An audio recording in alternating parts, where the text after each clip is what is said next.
Hello everyone, this is my finalized prototype version of my board game Transportation Mania. The objective of this game is to reach the end of the board using multiple different modes of transportation. There are 3 different types of vehicles. You can travel by land, by water, or by air, and 6 vehicles in total. You can travel by foot, by car, by submarine, by speedboat, by helicopter, or by jet. On the board itself, there are a couple of different tiles that you can land on.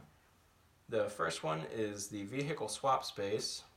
If you land on any of these, you will have to roll to see what your next vehicle is. There are power-up spaces, which will either improve or hinder you and your opponent's rolls, your movement rolls. There are also waterway spaces, which if you're traveling as a water type vehicle, either the speedboat or the submarine, you can use these shortcuts here to cut off parts of your route. So let's say you're the speedboat and you roll a 3, you can use this waterway here. Anything really, any 5 or 6, you can use this waterway to travel and cut off this whole section of the map.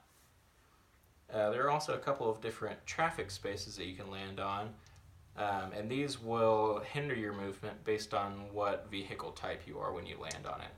So for example, if you're traveling as an air vehicle and you land on one of the traffic spaces here, your next movement roll will be cut in half. So let's say if you're traveling as a jet, you get a +3 as your modifier, and you roll a 6, you would get a 9, so you'd actually be rolling a 4, because if you have an odd number, it's always rounded down.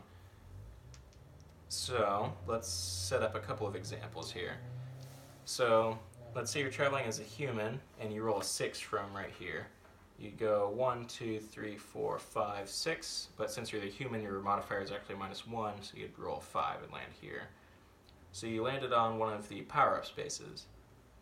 Since you're the human, your special attributes are you can hold 2 power-ups, and you can also use power-ups on the same turn you collect them, as well as at the end of any turn. Whereas normally you would only be able to use them at the start of your turn, after you've collected them. So the human could, if they landed here and got like a +3 power-up, you could use that immediately and go 1, 2, 3, land on another power-up space, and you could collect the power-up, but you could not use that power-up. You can only use 1 power-up per turn.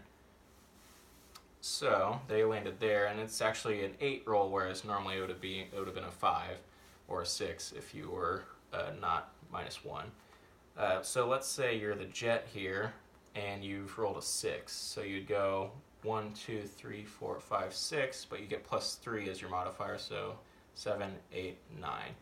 You also land on this power-up space. But since you're the jet, you have a downside to your trait. You cannot collect power-ups, so he wouldn't be able to collect any power-ups at all. But on the other hand, let's say you're the helicopter, you do get to collect the power-up. And let's say that they got a trap space, which allows you to throw a trap up to 5 spaces ahead of you, or place it on the space that you're currently sitting. So they could trap a space, let's say they trapped right here, just in front of our foot character, and that trap space will immediately end the roll of any character who passes it. So let's say that the human then has to roll. If they roll anything greater than a 1, they would have to immediately stop on this spot and be stopped for that turn.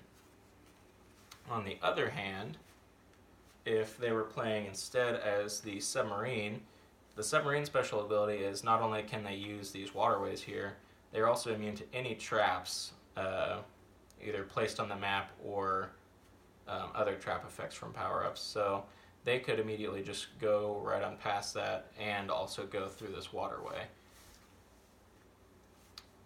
So once you are reaching towards the end of the board, the first person to reach the end of the board, you don't have to land at the end, you can just pass through the end there. If, let's say, he rolled a 6, you'd go 1, 2, 3, 4, and then you've won. And that's the end of the game. Thank you for watching.